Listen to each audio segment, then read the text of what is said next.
नमस्कार, उत्तराखंड समाचार में आपका स्वागत है। मैं हिना जोशी चित्री। आइए सबसे पहले नजर डालते हैं आज के मुख्य समाचारों पर। किसान संगठनों के भारत बंद का उत्तराखंड में खास असर नहीं। केंद्रीय मंत्री प्रकाश जावड़ेकर ने कहा, सरकार किसानों के साथ पहले की तरह बनी रहेगी एपीएमसी और एमएसपी।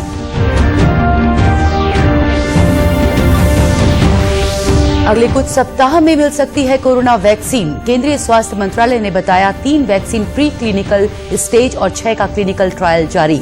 टीकाकरण में स्वास्थ्य कार्यकर्ताओं और फ्रंट लाइन वर्कर्स को दी जाएगी प्राथमिकता।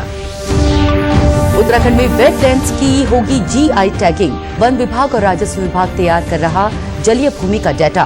प्रमुख वन संरक्षक रंजना काला ने कहा, कैंपा के तहत किया जाएगा वेटलैंड्स का संरक्षण। और चमोली नेशनल हाईवे पर बन रहे ओपन टनल का काम तकरीबन पूरा। 4 धाम यात्रा होगी आसान। भूस्खलन के समय भी टनल से हो सकेगी वाहनों की आवाजाही। अब समाचार विस्तार से। किसान संगठनों के भारत बंद का उत्तराखंड में कुछ खास असर नहीं रहा। इस दौरान पुलिस प्रशासन ने कड़ी सुरक्षा व्यवस्था की। किसान संगठनों ने नए कृषि कानूनों के विरोध में आज भारत बंद का आह्वान किया था। सूचना और प्रसारण मंत्री प्रकाश जावड़ेकर ने कहा कि सरकार किसानों के साथ है। एपीएमसी और एमएसपी पहले की तरह बनी रहेगी।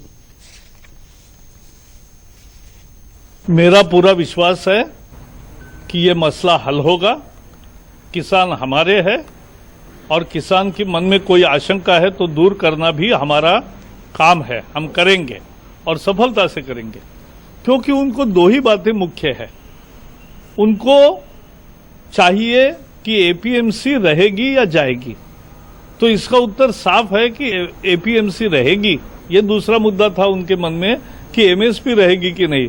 तो एमएसपी थी, एमएसपी है और एमएसपी रहेगी। मुख्यमंत्री त्रिवेंद्र सिंह रावत का कहना है कि कृषि कानून को लेकर किसानों को भ्रमित किया गया है। ये कानून किसानों के हित में लाए गए हैं। उन्होंने कहा कि एमएसपी समाप्त करने के संबंध में किसानों में भ्रम फैलाने का प्रयास हो रहा है, जबकि एमएसपी कहीं भी समाप्त नहीं की जा रही है। किसानों के लिए अनेक विकल्प खोल दिए गए हैं। पहले केवल मंडी ही खरीदारी करती थी, आज उसके लिए ओपन मार्केट कर दिया गया है। किसानों के बीच में ये भ्रम फैलाने की कोशिश की जा रही है कि एमएसपी समाप्त हो रही है, जबकि सबको पता है कि एमएसपी कहीं भी समाप्त नहीं हुई है। कानून देश में लागू हो गया है और आज एमएसपी पर किसानों से धान की खरीदारी और उनके अन्य उपजों की खरीदारी हो रही है। उधमसिंह नगर में भारतीय किसान संघ के जिलाध्यक्ष कुंवरपाल सिंह दहिया ने कॉन्ट्रैक्ट फार्मिंग को लेकर किसानों में चल रहे भ्रम पर स्थिति स्पष्ट की। उन्होंने किसानों को बताया कि कॉन्ट्रैक्ट फार्मिंग फसल से जुड़ी है, किसान की जमीन से नहीं। वास्तव में है क्या, इसको समझने के लिए उसकी गहराई तक पहुंचना पड़ेगा। कॉन्ट्रैक्ट फार्मिंग ना कि खेती की कॉन्ट्रैक्ट फार्मिंग है, कॉन्ट्रैक्ट खेती का नहीं है। वो फसल के कॉन्ट्रैक्ट के लिए है। कोई भी अगर बाहर से कोई कंपनी आकर के आपसे कॉन्ट्रैक्ट करती है तो वो सिर्फ फसल का ही कॉन्ट्रैक्ट होगा। उसमें आपकी भूमि ना ही गिरवी होगी, ना लीज पर होगी और ना ही ठेके पर होगी। जमीन से उसका कोई संबंध नहीं होगा। कांग्रेस समेत अन्य विपक्षी दलों ने किसान संगठनों के बंद को समर्थन दिया है। कुछ जगहों पर विपक्षी दलों ने प्रदर्शन भी किया। देहरादून और हरिद्वार में बंद का कोई असर नहीं रहा। व्यापारिक संगठनों ने बाजार खुले रखे। शहर में गतिविधियां सामान्य रहीं। देहरादून में डीआईजी अरुण मोहन जोशी ने सभी अधिकारियों को हर मौके की वीडियोग्राफी कराने के निर्देश दिए। डीआईजी अरुण मोहन जोशी ने कहा कि प्रदर्शन के दौरान सोशल डिस्टेंसिंग का पालन नहीं होता, इसलिए अब पुलिस प्रदर्शन करने वाले लोगों की कोविड जांच कराएगी ताकि अन्य लोगों में संक्रमण न फैले। उनको साथ में लेकर के हमारा प्रयास रहेगा कि जहां पर भी इस तरह की परिस्थितियां बन रही हैं, जहां पर गाइडलाइंस का वायलेशन हुआ है और किसी एक से संक्रमण फैल सकता है, तो वहां पर यथासंभव जितना भी हम सैंपलिंग करवा सकते हैं जरूर करवाई जाए, ताकि कोई इस तरह की परिस्थिति ना बने कि कोई संक्रमित व्यक्ति वहां पर मौजूद रहा हो जिसके माध्यम से कई लोगों में संक्रमण फैल जाए। तो इस बारे में जो एसपीसीटी उनको भी बताया गया है कि कंसर्न डिपार्टमेंट से कोऑर्डिनेट करेंगे और इसमें जो भी हम कार्रवाई कर सकते हैं उसके लिए प्रयास करेंगे। वहीं पर्वतीय जिलों अल्मोड़ा, चंपावत, बागेश्वर, चमोली समेत राज्य के अन्य हिस्सों में भी बाजार, दुकानें, यातायात, सरकारी और अर्ध सरकारी कार्य रोज की तरह खुले रहे। केंद्रीय स्वास्थ्य मंत्रालय का कहना है कि देश में कोविड संक्रमण के मामलों में कमी आ रही है। कोरोना के 54% मामले सिर्फ 5 राज्यों में हैं। स्वास्थ्य मंत्रालय के सचिव राजेश भूषण ने बताया कि कई वैक्सीन ट्रायल के अलग अलग चरणों में हैं। इनमें से 3 प्री क्लिनिकल स्टेज में हैं, जबकि 6 वैक्सीन का क्लिनिकल ट्रायल चल रहा है। कुछ वैक्सीन को अगले कुछ हफ्ते में लाइसेंस भी मिल सकता है। स्वास्थ्य मंत्रालय के मुताबिक 3 से 4 हफ्ते के अंतराल पर वैक्सीन की 2 से 3 डोज देनी होगी।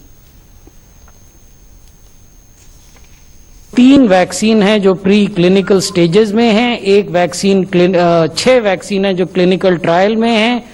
ये जो वैक्सीन हैं ये 2 से 3 डोज वाले वैक्सीन हैं, अधिकांश 2 डोज वाले हैं।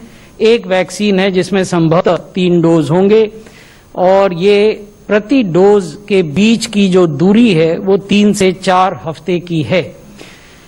Even after vaccination Covid precautions must be taken, ये बहुत महत्वपूर्ण बात है। न केवल ये हम कह रहे हैं बल्कि ये WHO ने भी कहा है। स्वास्थ्य मंत्रालय के सचिव राजेश भूषण ने कहा कि एक बार हमें हमारे वैज्ञानिकों की ओर से हरी झंडी मिल जाए तो हम वैक्सीन का बड़े स्तर पर उत्पादन शुरू कर देंगे। इसके लिए सभी तैयारियां पूरी है। उन्होंने बताया कि स्वास्थ्य कार्यकर्ताओं को टीकाकरण में प्राथमिकता दी जाएगी। प्रायोरिटी में हेल्थ केयर वर्कर्स होने चाहिए। इसमें सरकारी क्षेत्र के और निजी क्षेत्र के अस्पतालों में और हेल्थ केयर फैसिलिटीज में जो वर्कर्स हैं वो सम्मिलित हैं और लगभग देश में हमारा मानना है कि इनकी संख्या 1 करोड़ के लगभग होगी। फ्रंटलाइन वर्कर्स को प्राथमिकता दी जानी चाहिए। इसमें राज्य सरकार की और केंद्र सरकार की पुलिस ऑर्गेनाइजेशंस हैं, आर्म्ड फोर्सेस हैं, होम गार्ड हैं, सिविल डिफेंस ऑर्गेनाइजेशन हैं, डिजास्टर मैनेजमेंट वॉलंटियर्स हैं, म्युनिसिपल वर्कर्स हैं। इनकी संख्या देश भर में लगभग 2 करोड़ है, जिसमें उन्होंने 50 साल से ऊपर और 50 साल से नीचे के लोग जिनको कोमॉर्बिडिटीज हैं उनका उल्लेख किया है। देश में कोरोना वायरस वैक्सीन के प्रबंधन के लिए इस साल अगस्त में ही राष्ट्रीय विशेषज्ञ दल का गठन किया गया था। ये विशेषज्ञ दल जनसंख्या समूहों, वैक्सीन खरीद और सूची प्रबंधन, वैक्सीन का चुनाव और वितरण, ट्रैकिंग को लेकर मार्गदर्शन देता है। प्रदेश में आज कोरोना के 632 नए मामले सामने आए हैं। पिछले 24 घंटे में 12 लोगों की कोरोना संक्रमण से मृत्यु हुई है। इसके साथ ही राज्य में एक्टिव केस की संख्या 5399 हो गई है, जबकि रिकवरी दर 90.4% है। उधर बागेश्वर के जिलाधिकारी विनीत कुमार और सीडीओ डीडी पंत भी कोरोना की चपेट में आ गए हैं। ट्रू नॉट टेस्ट में रिपोर्ट पॉजिटिव आने के बाद दोनों ही अधिकारी आइसोलेशन में चले गए हैं। जिले के प्रभारी सीएमओ डॉक्टर वीके सक्सेना ने दोनों अधिकारियों के कोरोना संक्रमित होने की पुष्टि की है। उन्होंने बताया कि दोनों अधिकारियों के स्वास्थ्य की निगरानी की जाएगी। सोमवार को ही जिलाधिकारी की अध्यक्षता में जिला मुख्यालय में बैठक हुई थी। अब स्वास्थ्य विभाग इनके संपर्क में आए लोगों की सूची तैयार कर रहा है। साथ ही जिलाधिकारी कार्यालय के सभी कर्मचारियों की कोविड जांच की जा रही है।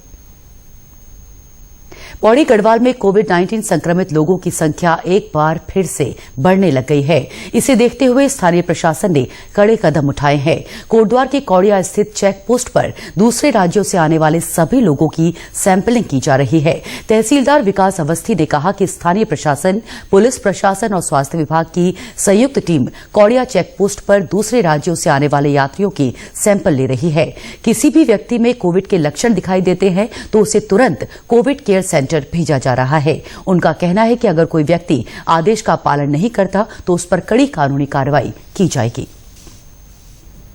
जिलाधिकारी महोदय के आदेश पर हमने कौड़िया पे वहाँ पे थर्मल स्कैनिंग, जितने भी अंतर्राज्यीय जो परिवहन कर रहे हैं लोग, उनको तो एक तो वो जो स्मार्ट सिटी वेब पोर्टल है उस पर रजिस्ट्रेशन कंपलसरी है, सब काम वो चेक कर रहे हैं वहाँ पे।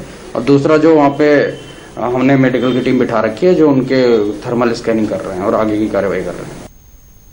इसके साथ ही कोटद्वार के कुछ क्षेत्रों में कोरोना पॉजिटिव लोगों के मिलने पर माइक्रो कंटेनमेंट जोन बनाए गए हैं। स्वास्थ्य विभाग की टीम स्थिति पर लगातार नजर रखे हुए है।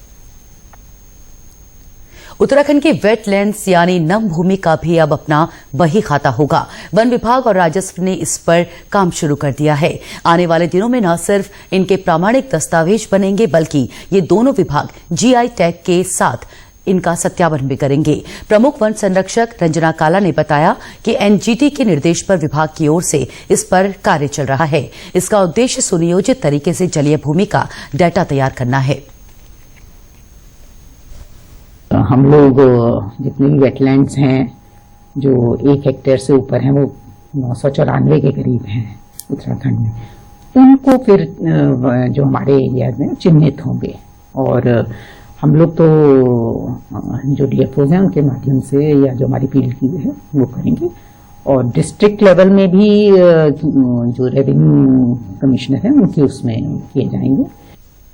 प्रमुख वन संरक्षक रंजना काला ने बताया कि मैपिंग के बाद कैंपा योजना के तहत इन वेटलैंड्स के संरक्षण के उपायों पर काम किया जाएगा।